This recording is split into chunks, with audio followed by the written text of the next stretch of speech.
Did you know that there is a stretch of railroad in Arkansas where a mysterious light appears on the tracks and follows people who watch it? It's called the Gurdon Light.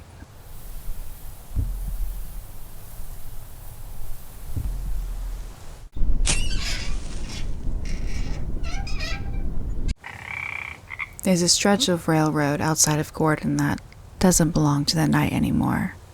The tracks are abandoned now. No trains, no schedules. Nothing should be moving out there, but something does. People first notice it as a glow, small, distant, hovering just above the rails. At first, it looks harmless, like a reflection or a lantern someone forgot to turn off. That's why people stop.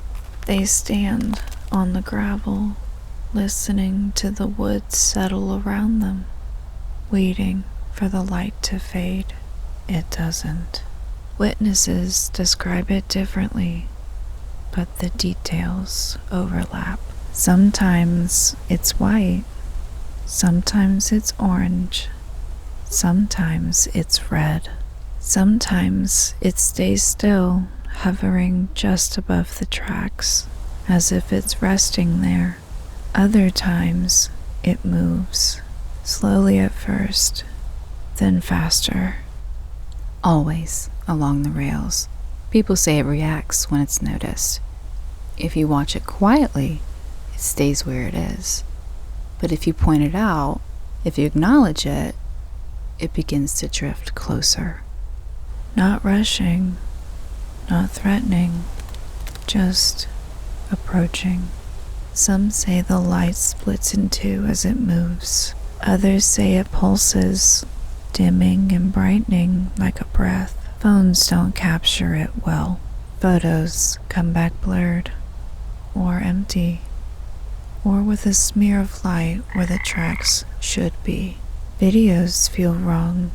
The light stutters, jumps, or vanishes between frames.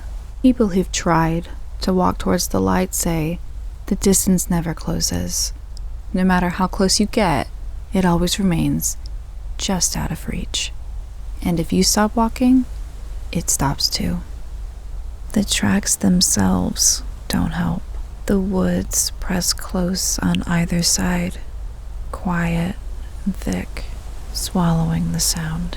At night, there are no landmarks, no sense of scale, just rails stretching forward and a light that wasn't there a moment ago.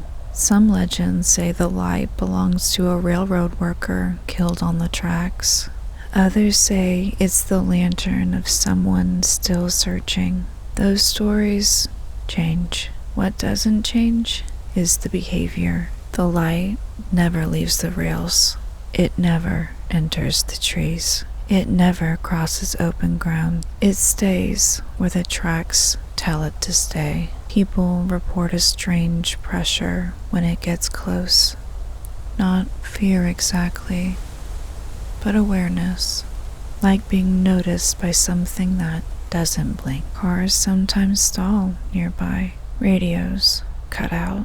The woods go quiet in a way that feels intentional. And then, without warning, the light pulls away.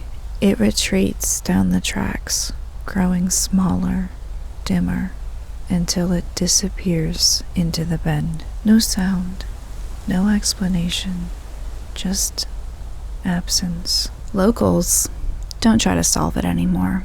They don't bring equipment. They don't argue theories. They treat it like weather.